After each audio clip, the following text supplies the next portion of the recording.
that surprise party for your parents' golden anniversary? You get the golden planning. The same way you plan each detail for those moments, start planning to protect you and your loved ones from a natural disaster. Sign up for local weather and emergency alerts. Prepare an emergency kit and make a family communications plan. Protecting your family is the best plan you can make. Growing Bolder is rebranding aging right here on public television. Get the launch pad to what's next in your life when you watch the inspirational stories of ordinary people who are living extraordinary lives. Growing Bolder shines the spotlight on men and women who are smashing stereotypes and proving that when it comes to living big, bold lives, it's not about age, it's about attitude. Saturdays at 9:30 a.m. You're watching WLAE, New Orleans Public Television.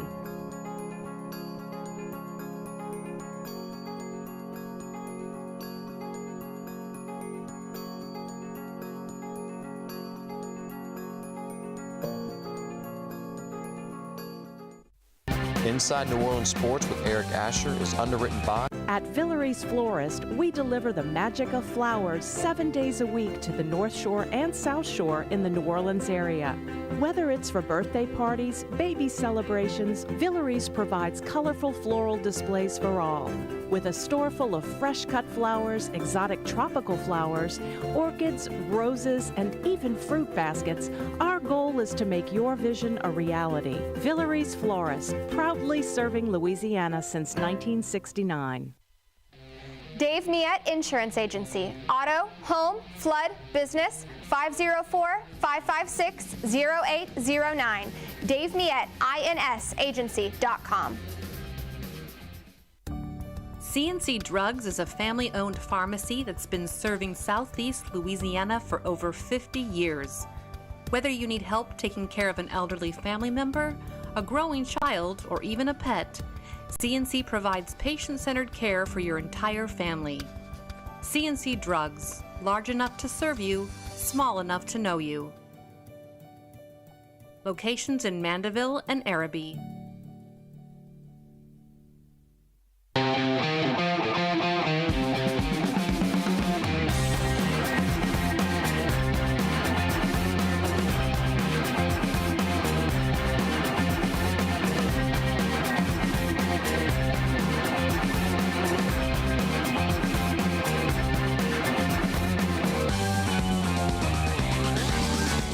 Good afternoon and welcome to another edition of Inside New Orleans Sports. I'm your host, Eric Asher. Over the next hour, we'll cover all the home teams, Saints, LSU, Tulane, Pelicans. Big week again for college football. Saints getting down to their first 53, so to speak. And, of course, a little bit about the Pelicans as well.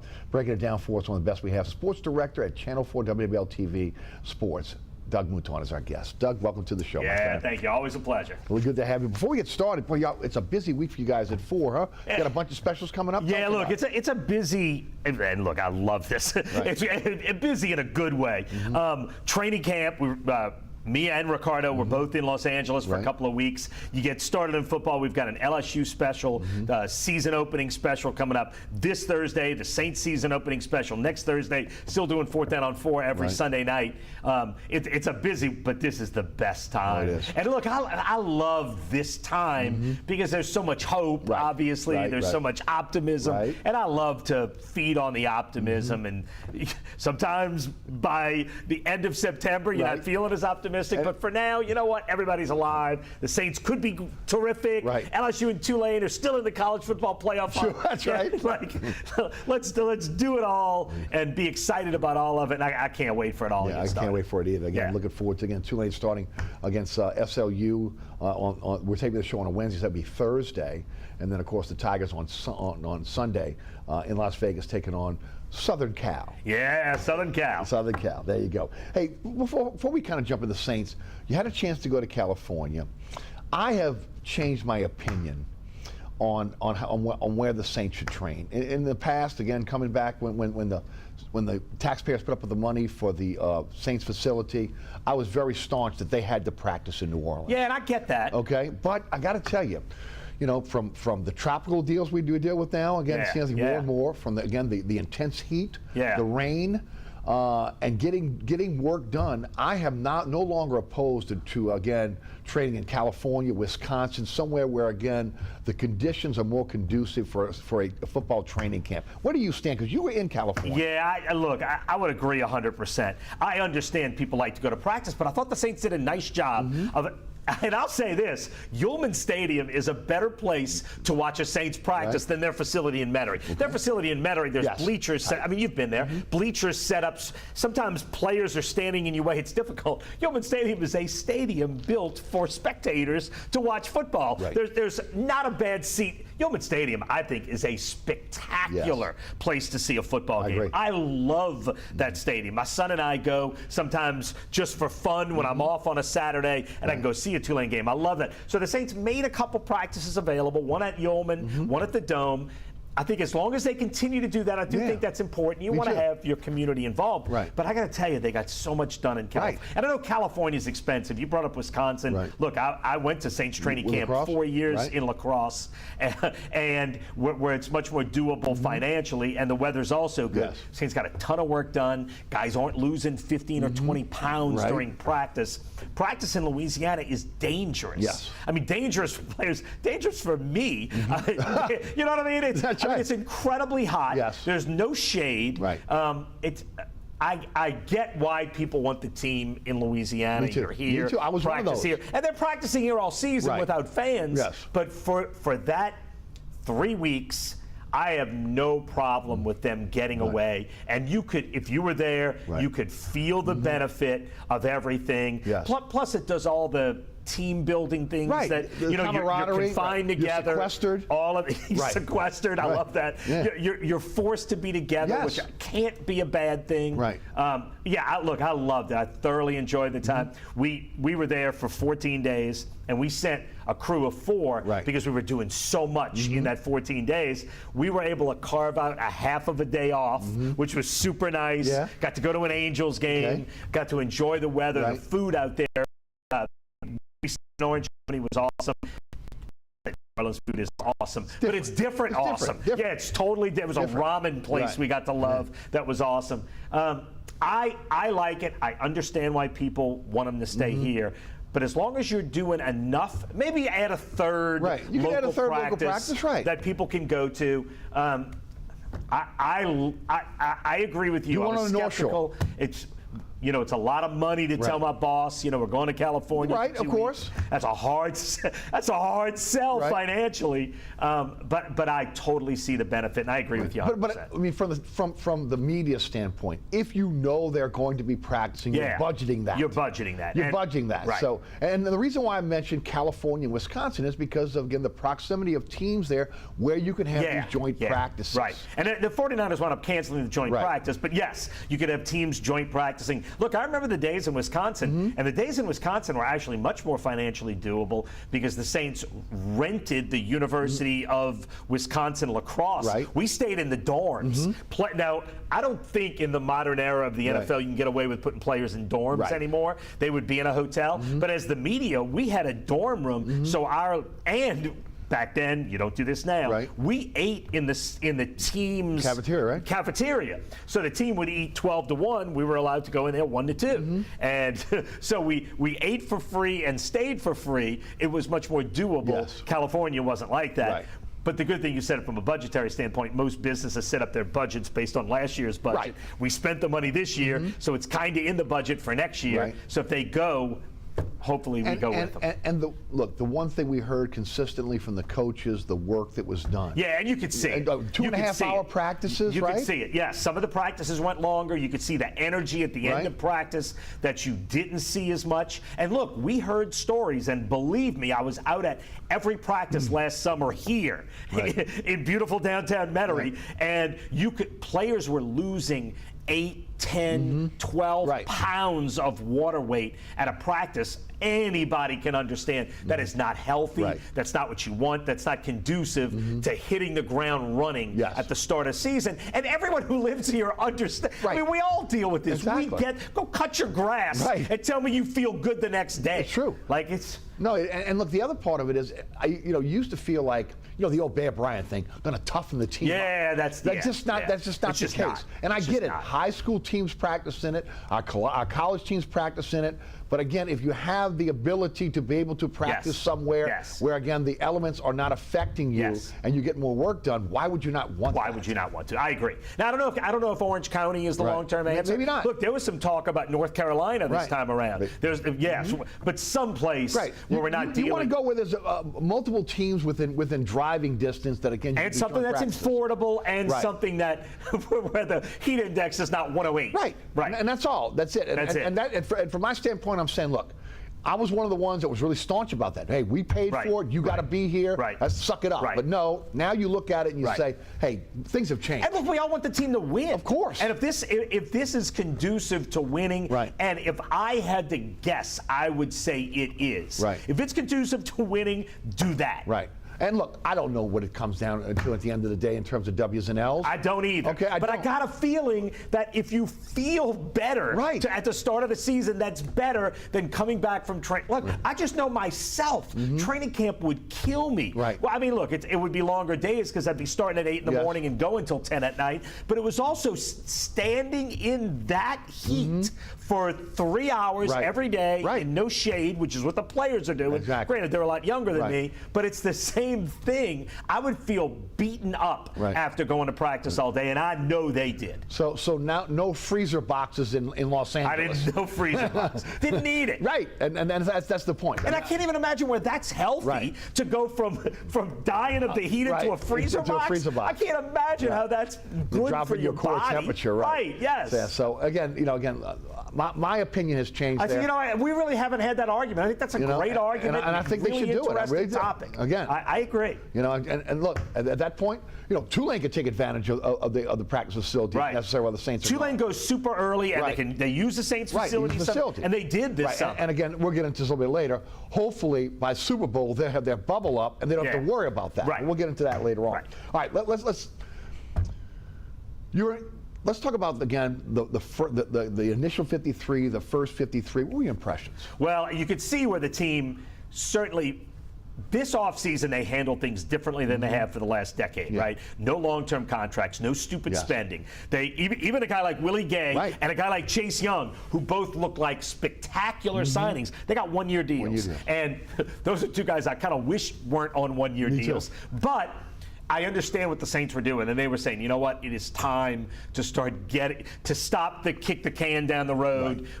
Mentality. Have some fiscal sanity. Let's have some fiscal sanity. Man, you're killing me with the terms. That's great. Fiscal sanity. Let's do that. You could see that's been a mission since March. And I think that mission continued. The first thing I looked at, and I kind of knew off the top of my head, first thing I looked at when I saw the new roster was I clicked on years of experience. We got 10 rookies. And I think that is along those same lines. Saints knew they had one of the NFL's oldest rosters. You know what? It's time. If we've got a decision to make and it's A or B and they're even, we're going with the younger guy. And they might have done that before, but maybe not. And I see that as all one continuous process. His team is significantly still, I think it's 8 guys over 30. You still have your core of older guys, but you can see this team trying to make a move for a next generation. And I think that's smart, and I think that's good. Now, what that means for winning right now, I don't know, and we can have that argument. But I do see, that was the first thing that struck me, was 10 rookies on the 53. That's a lot of rookies on the 53.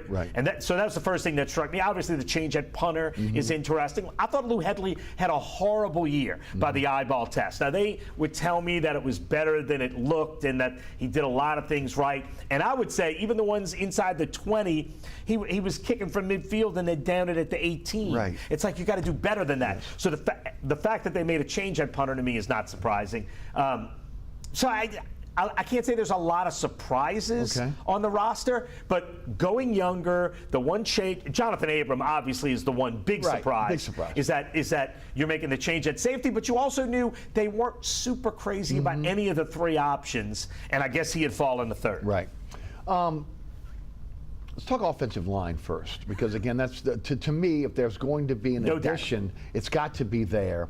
I know that again, a lot of people are talking about you know, the depth at the bottom of this roster and upgrading that depth, but there are some positions on this team where again, guys that are going to be in the rotation have to be upgraded, and the offensive line is one of them. Yeah, the initial 53 we've seen. We haven't seen what the Saints have done yet for pickups as we tape this, for pickups or for the practice squad. The initial 53 had 8 offensive linemen, which is too few. You know you're going to put maybe, if you go with 8, you're going to have 4 or 5 offensive linemen on the practice squad. And I wouldn't be surprised, and we'll know this by the time it airs, if they picked up another offensive lineman. No matter who you're picking up, it's somebody else's number 10 or 11. So I don't know if it's somebody who's they going to didn't make a trade, so I don't know if it's going to help in your first 5. I will say this, and look, Trevor Penning's been ripped apart, obviously, all camp. I will say this. And it's the one thing you haven't seen in the preseason that we saw in California. The version of the offense you saw in preseason games is literally bears almost no resemblance to the offense we saw in California. And I mean that sincerely. We're not seeing any of the only time we saw a little of it is in that 195-yard drive. It's like they wanted to put something down to feel good about it. They had to score. They had to score. They got the 95-yard drive against San Francisco. It was awesome. You get that touchdown. We're putting it away. And you saw the one thing about this offense is that you're going to see Derek Carr on the move a lot. The one thing Trevor Penning was poorest at was traditional drop-back passing. And that's the one thing in this offense. Now, granted, you got to do some of that on 3rd and 12 because you're not going to fool anybody with play action on 3rd and 12.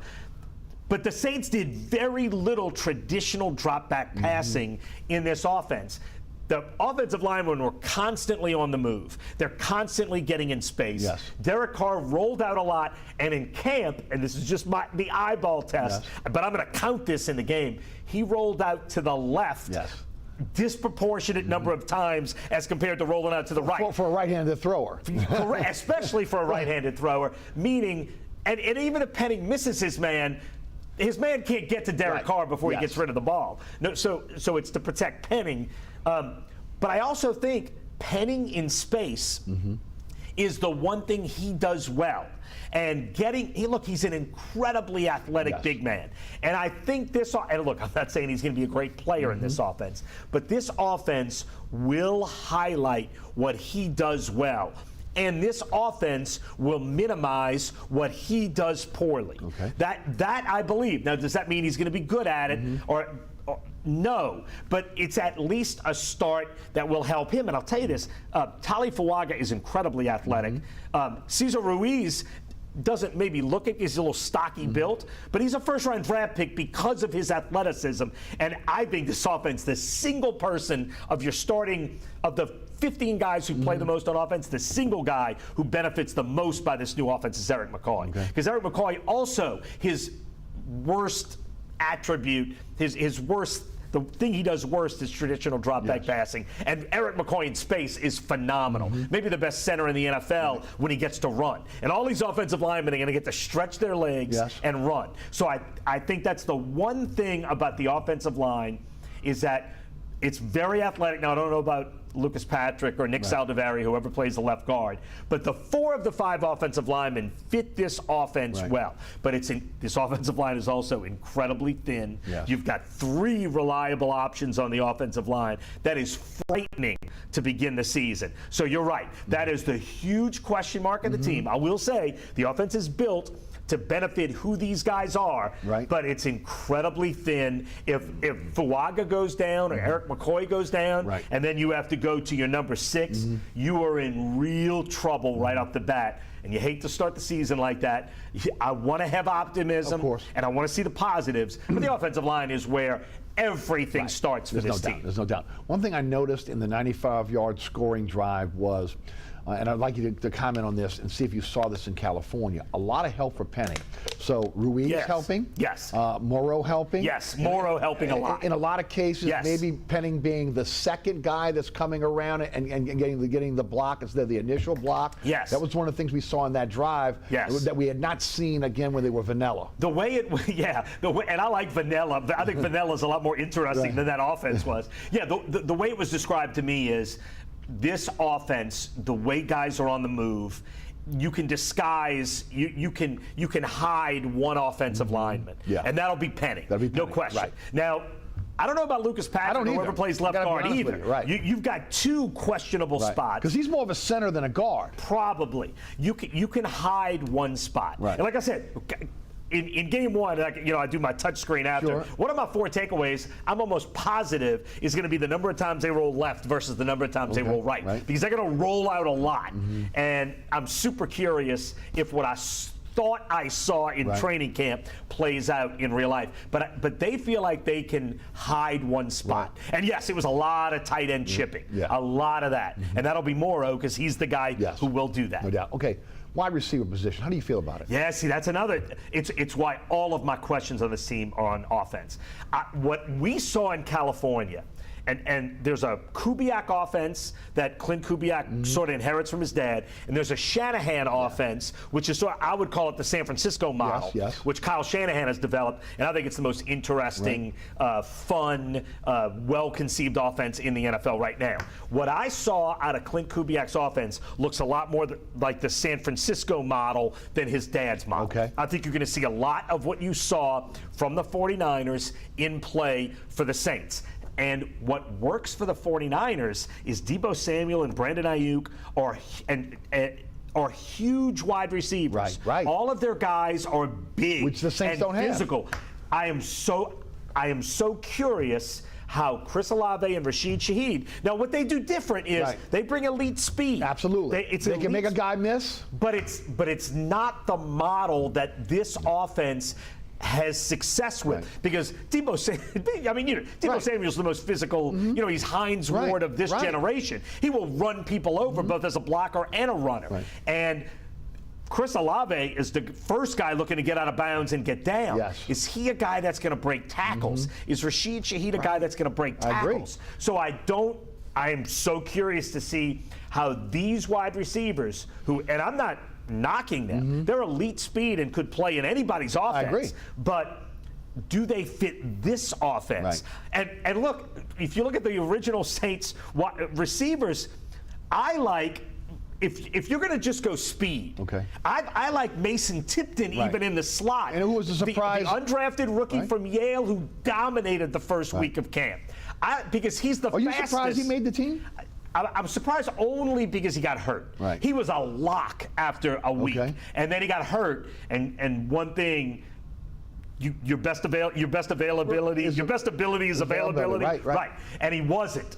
And so you wondered if he had done enough, and he did. If you're just going to go speed and say, you know what, we're just going to outrun you, then I like him in the slot. Now, I'm sure it'll be Cedric Wilson. You don't pay the guy to come and do that.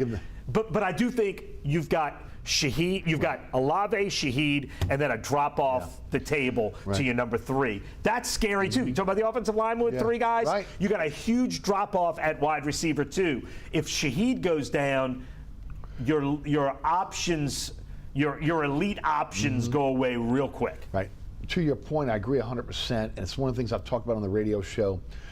Maybe that again they may have put this offense together thinking again it's going to help the offensive line from the athleticism, but again when your receivers have to play on the second level of the defense where they're dealing with linebackers and safeties, you need physical guys, and I don't know if they have the physicality. I don't think they do either. What I'm saying is, and I'm assuming Clint Kubiak knows that better than me. He's got to see it. He's got to use them in it. So it's the San Francisco model, but he's going to have to use his receivers differently. Or you might see the 2 of them coming out at times, and you bring in A.T. Perry and Cedric Wilson, and you do have a couple of big body guys you can bring in, but Yeah, I'm super curious to see how those guys fit. The wild card that he has to work with that San Francisco didn't is Taysom Hill. Right. Taysom Hill is and Taysom Hill. They had Juszczyk, but even though Juszczyk's not as athletic as Taysom Hill. Juszczyk can't run like Taysom's Taysom on Juszczyk on steroids. Right? Yes. Yes. That's 3 times. That's 3 good ones. Yes. When you do radio, you come up with that stuff. Oh, Taysom Hill is Juszczyk as a better athlete. Well, I'm telling you. And also, the way you're going to see Taysom Hill, and I want to say this because I don't know if you're going to go there, is in the kickoff, this weird new kickoff, the first team kickoff return is going to be Taysom Hill either with Rashid Shaheed or with Alontae Taylor. And you're going to see reverses, fake reverses, throwbacks, and you're also going to see, and to me, this is the funniest thing to look at, when everyone's standing still and those back 2 guys are running full speed. Yes. You're a guy playing on the kickoff defense team, whatever you call it, the kickoff team, and you're standing still and you can't move. And here comes Taysom Hill running full speed at me. I don't care who I am. Business decision? Business decision. I don't care who I am. I'm standing still, and Taysom Hill, who's a freight train, is running at me, and he's 10 yards away, and I can't move yet. Like, that to me is bizarre and comic, and I can't wait to see it in real life, because Taysom Hill, either with the ball as the blocker on a kickoff team, is frightening at a 10. I would agree. I would agree. He's also going to be a big part of what they're doing in terms of the running back position as well.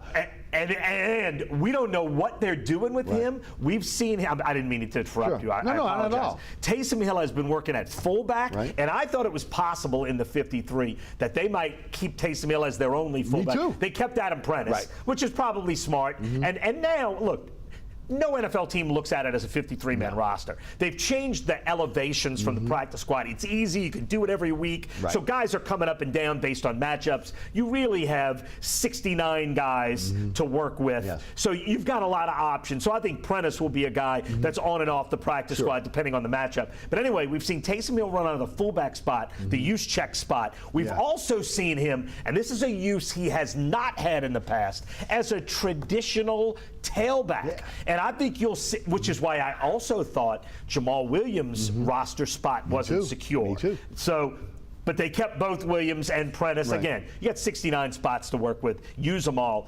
But I think you're going to see Taysom Hill just handing off with a fullback in front of him. And I think you'll see Taysom Hill take some of the carries between the tackles to get the pounding off of Alvin Kamara. Alvin Kamara is a great runner between the tackles. I think you're going to see Taysom Hill a lot. Look, it's my one piece of fantasy football advice after camp.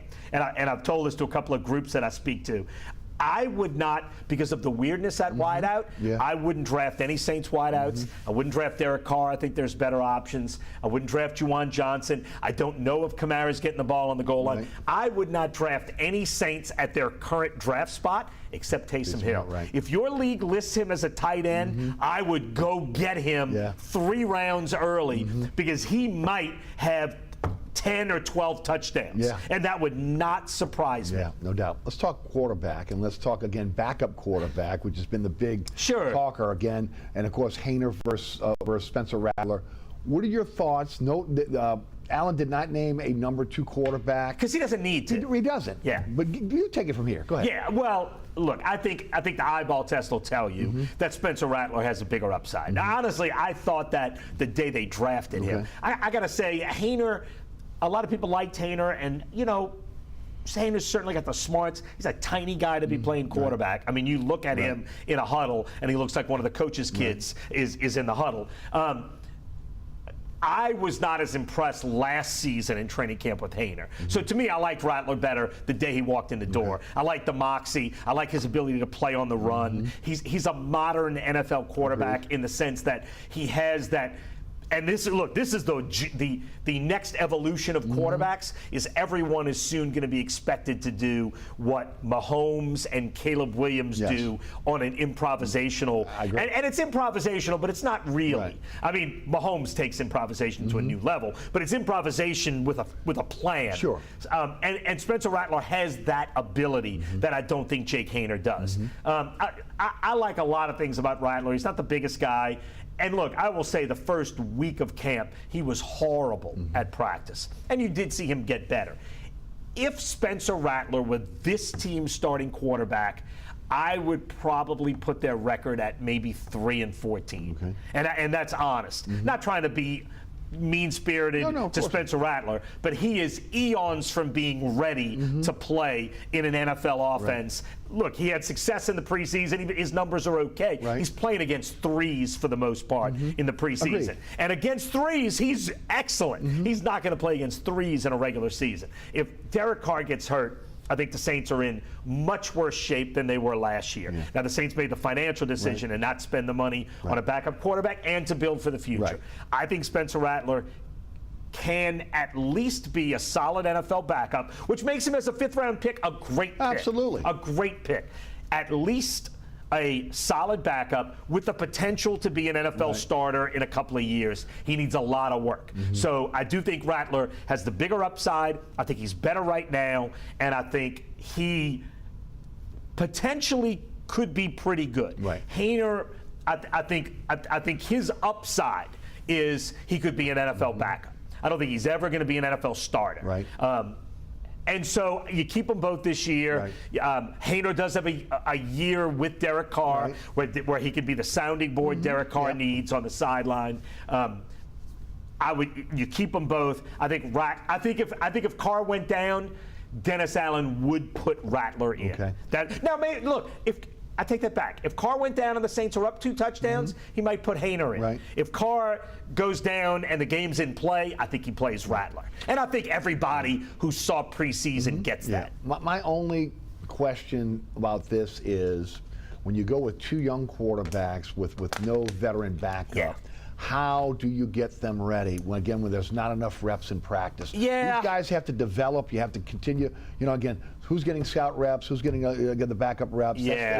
That's the question I have, because they've got. It's not like you have a guy that's been in the league for 10 years. He's sitting there. He knows what to do. He comes in off the bench, and again, he can hold things down for you. Yeah. Now you're asking 2 guys with inexperience to come in and be able to win a game for you, or at least to hold things down. Yeah. Well, I will say both of them will get better just from the osmosis of being there every day, being at practice every day, being around Derek Carr every day, and even if it's limited reps, just getting some reps. I think both of them will start next year's training camp significantly ahead of where they are right now, even if they don't play it down. You're right, though. In a game, the Saints made the decision that we're going to roll the dice in a ball game. Yeah. I do think part of this, too, and I'm guessing Dennis Allen would disagree with me 100%, but I do believe this, too. The Saints, the people that run the Saints organization, are all New Orleanians. Yes. Even the ones who Mickey Loomis obviously didn't grow up here. He's been here. These people have been here for 16 years. Yeah. He's a New Orleanian now, meaning most of the friends he talks to every day are all New Orleanians. Yes. Everyone who runs, including Dennis Allen, everyone who runs this organization, they felt the fans' frustration in a way they have never felt it before. Because they came in and year one they won. Right. So they felt that. And they understood that. And they felt the groundswell of people wanting Jameis to play over Derek Carr. And I think part of the reason that Jameis is not part of this organization was because they didn't want to hear it anymore. The controversy. If they had been outsiders and weren't glued into the community, they weren't tuned in and they weren't hearing it every day, they might have made a different decision, but they did not want a quarterback controversy. And they went out of their way to make sure there wouldn't be one by having backups who clearly aren't ready. Now, I know on Twitter there's this Rattler should be starting. I do not think, and I don't want to insult anybody, but I don't think anyone who knows football or has any concept of how the NFL works or what it takes to play in the NFL. I don't think anyone who understands those things thinks Spencer Rattler should be playing over Derek Carr. Come on, I mean the defense he's playing against in preseason, and not only is it third stringers, it's basic. It's a ridiculous concept to think Spencer Rattler should be starting now. And again, I'm not trying to insult anybody, of course not. but if you think that, honestly, you're wrong. You're just wrong. Yeah. That's not a debate. There's a yes and a no. Yes. You can debate whether Penning's terrible or okay. You cannot debate who the Saints are better off playing at quarterback this season. And it's Derek Carr, and it's not 60-40, it's 99.9 to 0.01. Right. No doubt, no doubt. Doug Mouton is our guest. We'll break here. We come back. We're going to touch on the defense, specifically, again, the safety position, which, again, we think they're going to have to upgrade. And then we'll get into Tulane, LSU, and Pelicans. You're watching Inside New Orleans Sports. I'm your host, Eric Asher. We'll be right back. Located at 3701 Iberville Street in Mid-City is Katie's Restaurant and Bar. Open 7 days a week, Katie's offers daily specials for lunch, dinner, and Sunday brunch. Serving New Orleans cuisine such as fried shrimp platters, grilled redfish, and a fully stocked bar. And don't forget about our expanded event seating and local entertainment. Featured on the Best of Food Network's diners, drive-ins, and dives, Katie's Restaurant and Bar. Burkhart's Air Conditioning, Heating, and Refrigeration has been family-owned and operated since 1989. Burkhart has energy-efficient solutions and offers brands such as Mitsubishi ductless AC units and Amana, the only manufacturer with a lifetime unit replacement warranty. Burkhart's offers maintenance bundle packages that include servicing your AC, generator, and tankless water heater. For more information on the services Burkhart's provides, visit acpromise.com. Burkhart's Air Conditioning, Heating, and Refrigeration, providing comfort for life. Welcome back to Inside New Orleans Sports. Doug Mouton of Channel 4 Sports is our guest. Doug, let's talk defense quickly. Again, I think most people think the defensive line is going to be really, really good, maybe exceptional in terms of defensive ends. The addition of Willie Gay to linebacker core makes them that much better. I think they'll play more three linebackers. Yeah. The corner, they might have the best cornerback room in the NFL. Yes. Okay. Yes. The question right now is safety. Yeah, sure, it is, and there's no question you're going to play either Will Harris or Jordan Howden, or a combination of both. Do you think they'll add to that? Do you think they'll bring someone in? I don't. Or you think maybe so. Abram comes back on the practice squad? I definitely think Abram comes back on the practice squad. We don't know that if someone else doesn't pick him up. I think Abram has value. I think this defense is so good that it's not really that big of a deal. They were top 10 last year. I think they're significantly better. And let me tell you this, Eric, I've done this for 35 years. And there are athletes you remember. Yeah. Like I went to Willie Roaf's pro day in Ruston when he was a college senior, and I still remember it. He was that athletic. Willie Roaf's the best offensive lineman of my lifetime. And it was because he had those dancing little feet on this huge body. You remember the athletes who hit. Remember seeing Leonard Fournette for the first time in high school. Like there are just guys that hit you at a different level. And I'm telling you, Chase Young is a man among boys in the NFL. That's the level of talent that he has and the potential. And look, Carl Granderson was great in training camp too. Carl Granderson was a breakout guy in the NFL. He might have been, to me, the single Saints MVP last season. He had 8.5 sacks without a lot of help. You're going to have Granderson and Chase Young. I think it's an elite. I think Brian Brzee is going to take a major step forward. And you're going to see Brian Brzee next to Chase Young. They are two enormous, phenomenal. Like on planet Earth, there are about a dozen guys their size and their quickness, and the Saints have two of them playing next to each other. And that's a fact, and I cannot wait for that. The linebacker room is so much better with Willie Gay. I think you're going to see less nickel and more base because Pete Werner, Demario Davis, and Willie Gay can all cover people. And they can all get in space. And Gay can run down quarterbacks. I think, which is huge. Which is what they need. Which is huge. Which they need. And Chase Young, right. yes, and that's been an Achilles heel. Chase Young and Carl Granderson Right. can play quarterbacks on the edge. They're both incredibly athletic. And now you can move Cam inside. And you can move Cam inside on pass rushing situations with Brzee. And I think that's what you'll see. Is Cam with Brzee on the inside and Chase Young and eventually Granderson. Passanio's coming back. Passanio was a guy you used in that situation, but then the depth pieces are still good too. You don't need Peyton Turner, but if he can play, he's terrific. Isaiah Foskey showed things in camp. I think he could be a good player. Maybe not yet, but I think he can be. I think the defense could be. When I say elite, I mean like top 3 in the NFL. The only reason they weren't top 10 last year is because the offense didn't help them enough. I think in total yards they were like 11th or 12th. But I would say they were top 10 last year. I think the defense will be better. That's where your optimism is. That Clint Kubiak can disguise his weaknesses enough to the offense is okay. If the offense, if you could say the Saints offense was 16th best in the NFL, I think the Saints are a playoff team.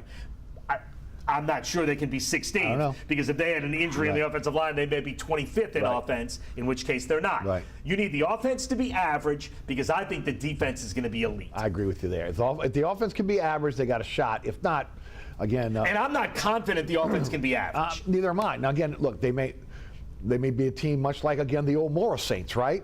Good defense, run the football. But I am so curious because Taysom Hill adds this X factor. Although your receivers aren't the physical guys, they're elite speed. Like there's enough variance that, you know what, maybe this can work. If you can protect. Although you're also thin, and that the gap from Carr to the next guy, Kamara to the next guy, receiver to the next guy, 3 offensive linemen. That's a byproduct of the cap. I mean, again. It's a byproduct of trying to get right by the cap. Right, exactly, no doubt. Okay, LSU getting ready to take on Southern California in Las Vegas on Sunday. LSU's lost their last 4 openers. I know. But again, they've taken on, again, elite opponents as well. And that's true this week, too. I was going to say that. Okay. What are your thoughts on this game? Well, it's so scary. And Lincoln Riley was, at one point, reportedly trying to get out of it. I don't blame him, and I wouldn't blame LSU for trying to get out of it. Look, the new college football playoff, if you did the math on last year's playoff, in the SEC, you can lose twice and get in, right? LSU plays 5 schools that are in the top 30, and I'm using Caesar's odds to get to the playoff. LSU plays 5 schools in the top 30 to get there. The 5th of those 5 is Southern Cal. So you got to win this one because you got 4 difficult games. That includes Texas A&M. And so you got 4, Texas A&M, Ole Miss, Alabama. You got some difficult games ahead.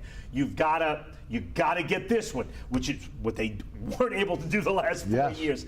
All right, these 2 teams, and I'm sure you've talked about this on the radio, they're mirror images of each other. Each coach in the 3rd year. Each coach had a great offense. They're both replacing a Heisman Trophy winner with a quarterback who was highly recruited but has waited 3 years. Which is unusual. Yes. Miller Moss was the 8th best quarterback in 2021, according to Rivals, coming out of high school. Garrett Nussmeier was 7th.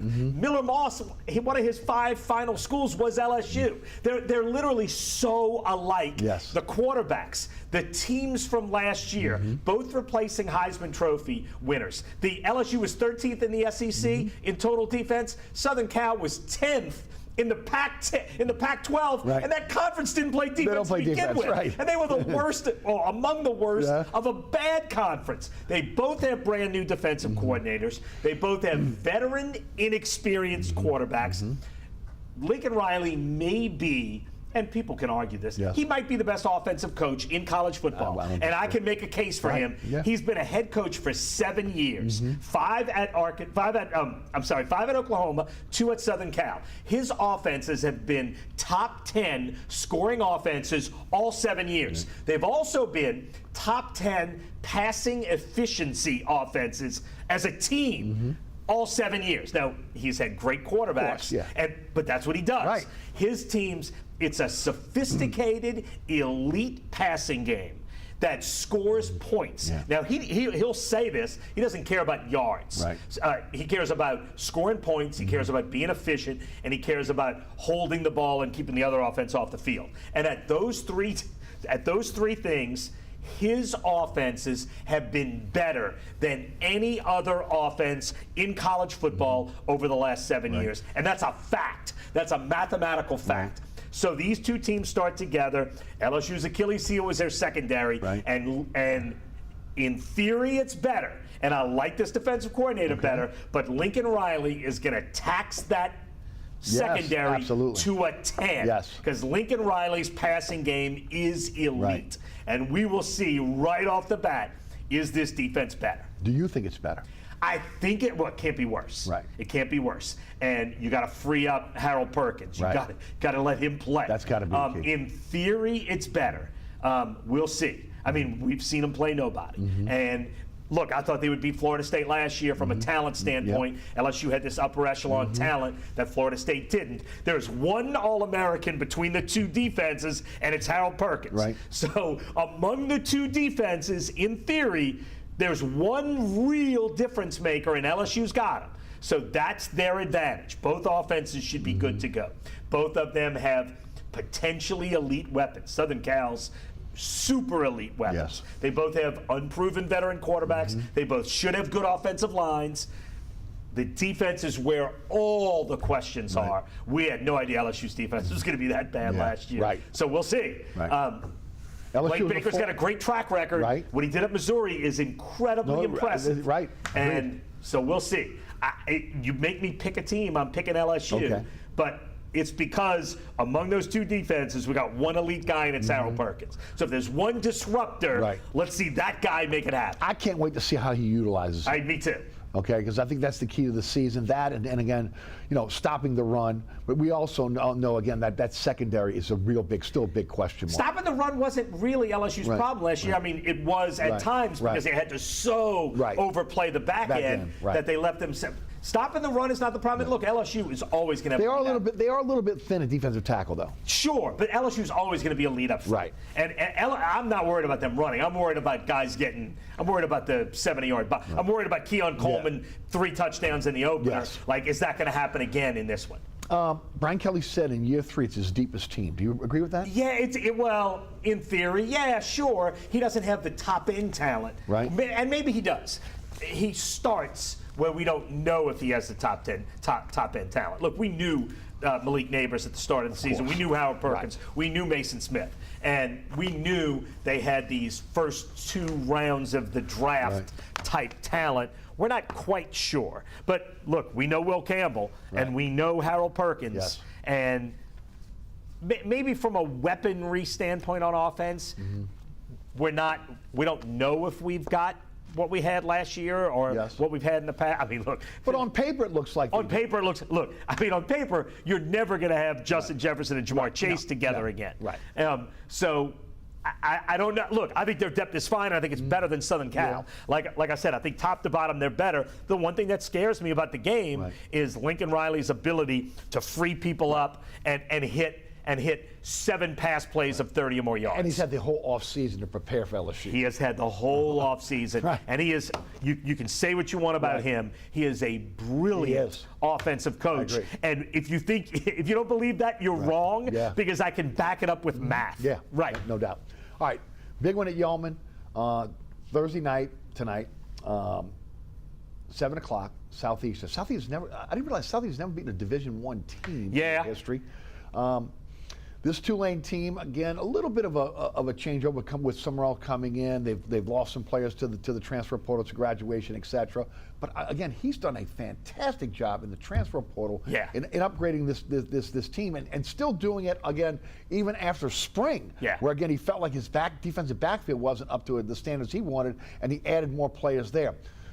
What do you think about Summerall? What do you think about this team going into this game? Yeah, well, okay, let me say one thing real quick about Southeastern. All right, Frank Selfo gets to Southeastern. This is his 7th year at Southeastern, and they're coming off a losing season. I get that. Frank Selfo comes to Southeastern, and this program had not had a great deal of success over its history. In fact, for 30 years, if they went 5-5, people were happy. Frank Selfo, in 6 seasons, has been the NCAA tournament 3 times. Frank Selfo has done a spectacular job at Southeastern. He has no chance against Tulane. But you take this game for a lot of reasons, but Frank, they're not going to beat Tulane. And they're not going to be competitive with Tulane. Southland. Yes, I think they're going to definitely be competitive in the Southland. But Frank Selfo has done a spectacular job at Southeastern, and I wanted to say that right off the bat. 3 times to the NCAA tournament in 6 years is amazing. And he's always been a great offensive coach. Terrific coach. And quarterback coach as well. No question. Okay, going to Tulane. I like everything I've seen out of John Sumrall. He turned Troy into a winner very fast, and Willie Fritz left this cupboard not bare. Agreed. Right? He's going to play 3 quarterbacks in the opener. All 3 are going to play, and we'll see who eventually becomes the quarterback. It's so hard to tell in college. I feel like in the NFL, you can get a better idea of what you have in training camp. Is it because of the turnover now? Yeah, and it's also because you see less of practice. Yes. And it's incredible turnover. And look, I mean, just the physical maturation that comes from sometimes going from 19 to 20 or 20 to 21. That's a great point. Sometimes this, like, Cam Jordan, okay, Cam Jordan's a bad example, but a guy who's 28 years old is not going to be a fundamentally different player when they're 29. But in college, the physical development can mean that Brian Thomas can go from a pretty good player that nobody thinks is maybe not even an NFL draft pick to oh my God, this guy's a first-round pick. And he did that in 1 year. That physical development, I mean, all of us know that. We were all 18, 19, 20 years old at one time. You grow up. Everybody has their growth spurt at a slightly different time, but the same player can be a fundamentally different player the next year. So that happens in college. So yeah, college is infinitely harder to predict. Like everything I've seen out of Sumrall, you know you can run the ball with Mekhi Hughes. That kid is a monster. I love the offensive line. That's the first thing you have to build, especially at a mid-major program. And Tulane should start with a good offensive line, which is a great start. Some will say he's got more starts on his offensive line than I don't know if it's all teams in college football, but one of the top. He's got a ton of starts on the They're not all at Tulane, but the number, he threw the number out. Yeah, I wish I knew the number. And I'm telling you, I was like, what? That's where you start. You start in good shape. In theory, you got 3 quarterbacks with ability. You find one who can play. Look, I like the defense last year. You got a bunch of pieces back. I love Tulane to start this season. You got a huge, you'll know so much about this team. Back-to-back weeks, you got Kansas State, Oklahoma. They're 16 and 18 in the AP preseason poll. You'll know a lot about the team right off the bat. I want to say, and look, I've been looking at the odds just because I find preseason odds fascinating. One team from a non-Power 4 conference gets into the 12-team tournament. Right now, the 3 teams with the best odds to get there are Liberty. They have the schedule. Boise State, who I think is going to be legitimate. I had to pick one team to get there. It's Boise State out in West, and Memphis out of the American. I think Memphis is much better than Tulane, but I think there's 4 teams at the top of the American with a shot at winning it. And if you win the American, you got a shot at getting into the tournament. And I think Tulane's in the hunt.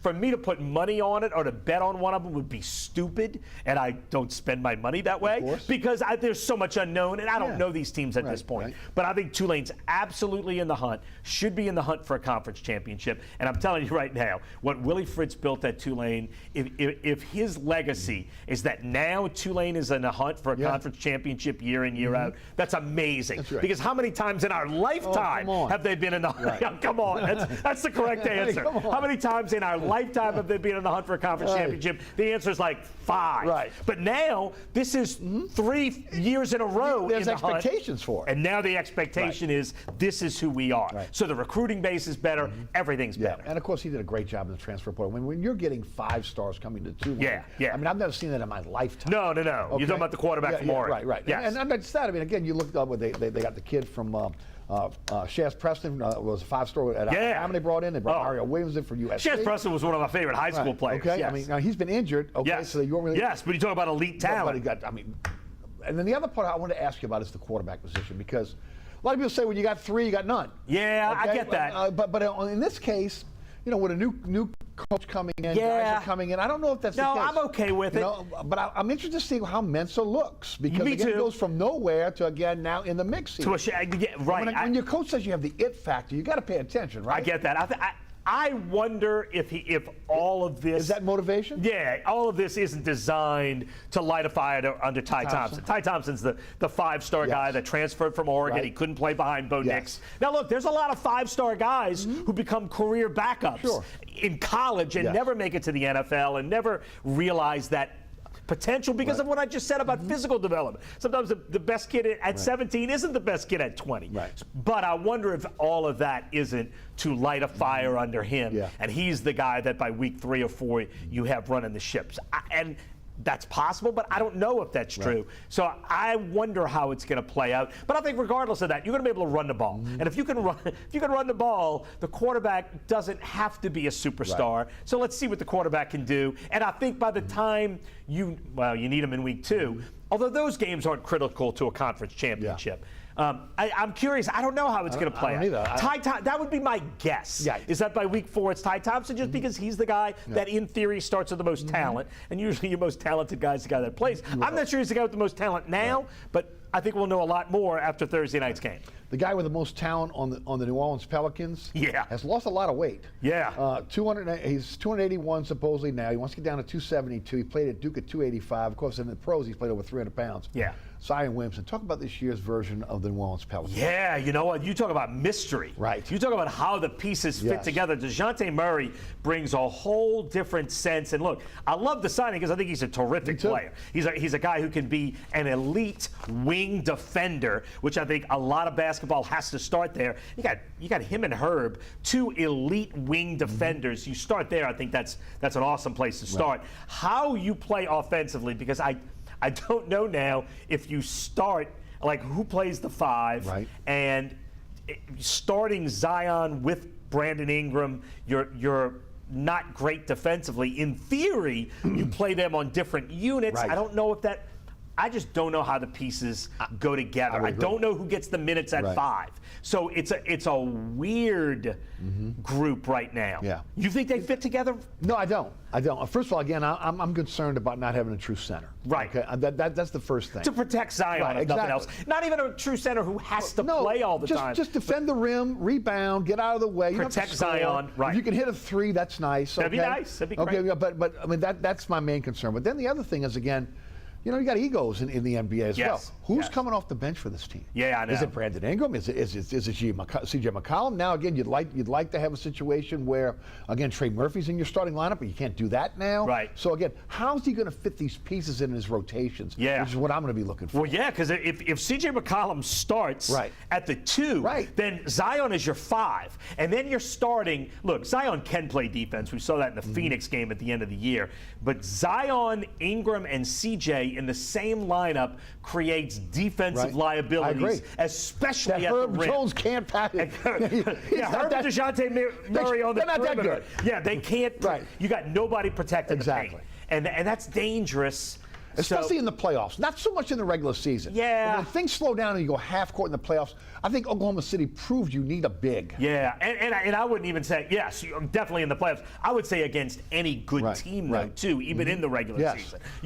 That lineup can play just fine against half of your schedule, but against the half of the schedule that's good teams, I'm not sure that lineup works, although maybe it does. It's such a weird lineup that maybe somehow it does fit together. I just don't see it at this point. I want to see the chemistry, too. They lost some really. They lost Valanciunas, who again was a double-double guy. Everybody loved Valanciunas. He played. You talk about again Najee Marshall losing his energy. Yes. Again, Larry Nance. Najee was your street fighter. He really was. And I think in the He's NBA, the toughest guy on the team. I think you need. You lost a lot of toughness with him. You got to find that toughness somewhere else. I'm with you. Larry Nance, what he did for you. Not just, again, in terms of, again, his mentorship, but what he did on the floor for you. He did all the dirty work. Yeah, and he was also a great locker room guy. I don't know how it fits together. Look, DeJounte Murray, I think, was a great sign. Me too. I think you had to do it based on what happened last year because you couldn't close out games. You needed a point. I don't know if it works this year with what you have. Well, the key is, again, can you trade Brandon Ingram? And now, look, the NBA's put themselves in a tough position now with, again, the new CBA and the second apron. Teams don't have a lot of money to spend, which is why you're seeing a guy like Brandon Ingram, again, with no value. Yes. What you've seen now is a level of player getting paid too much for what they bring. And that's sort of where Brandon Ingram, CJ McCollum might almost be in the same position. $33 million at 30 years old? Come on. Right. So you've got guys that, you had a salary structure where you either made everything or you either made the max or the min. Right. And obviously, you see all other sports have much more of a tiered structure, and maybe the NBA will eventually get there. But for right now, adding the aprons and all that, you've got a structure where you got a lot of guys in the NBA that nobody wants that guy. Not that CJ McCollum wouldn't be a great fit on any team. They just don't want to pay him $33 million a year. They can't pay the money for what he brings. Exactly. That's the key. And I think it's going to be a couple years now. Teams are going to have to figure out their cap. And if CJ's making 33, the next CJ who does what he does might be making 18. Agreed. Now, $18 million is still a fairly comfortable living. Right.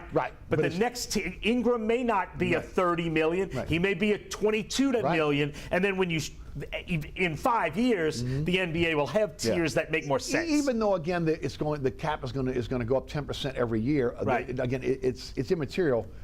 You don't have the movement because of what's going on. You don't right have now tiers. You're not properly tiered. No doubt. No doubt. Doug, thanks again. I got about 10 seconds. Tell us about the special before we get out of here. LSU special Thursday night before the Tulane game. Saints special next Thursday night, just to get you ready for the season. Everything you need to know. Thank you, Doug. Appreciate it. Doug Mouton, sports director at Channel 4. All right. Thanks for tuning in. So many ways to catch our program now. There's a QR code on your screen that will take you to, again, the WLAE-TV YouTube channel. Also, again, to my website. You can check us out on Pelican Sports Television, WLAE, again, WLAE-TV 2. Again, so many ways to catch our program. Set your DVR. You'll never miss the program. All right. Catch me on the radio, 106.1 The Ticket, 4 to 6 weekdays. You can listen live at ericasher.com. Anchor, Spotify is where you can find our podcast.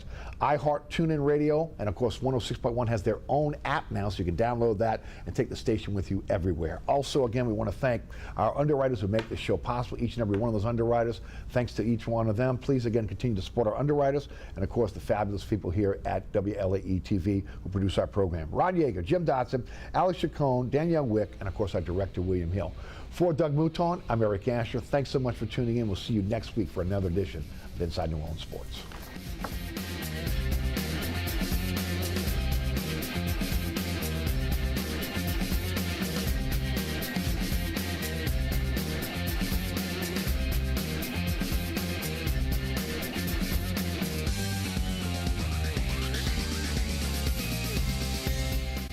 For more than 50 years, the award-winning Clarion Herald has been the authentic voice of the Catholic Church in the Archdiocese of New Orleans, providing information and inspiration for individuals and families, young and old.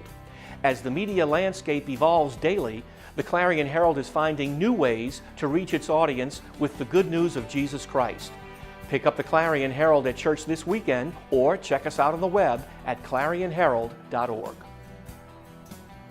We are one community with one mission and one heartbeat. We are resilient, fearless, joyful, and visionary.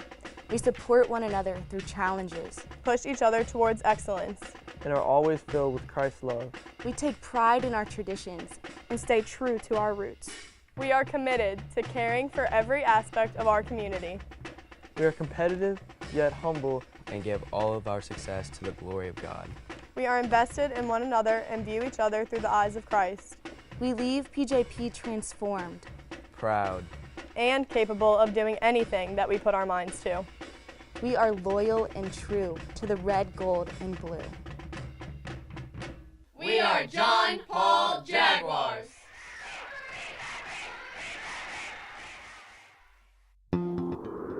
We're local and educational. You're watching WLAE-TV, celebrating 40 years of New Orleans public television.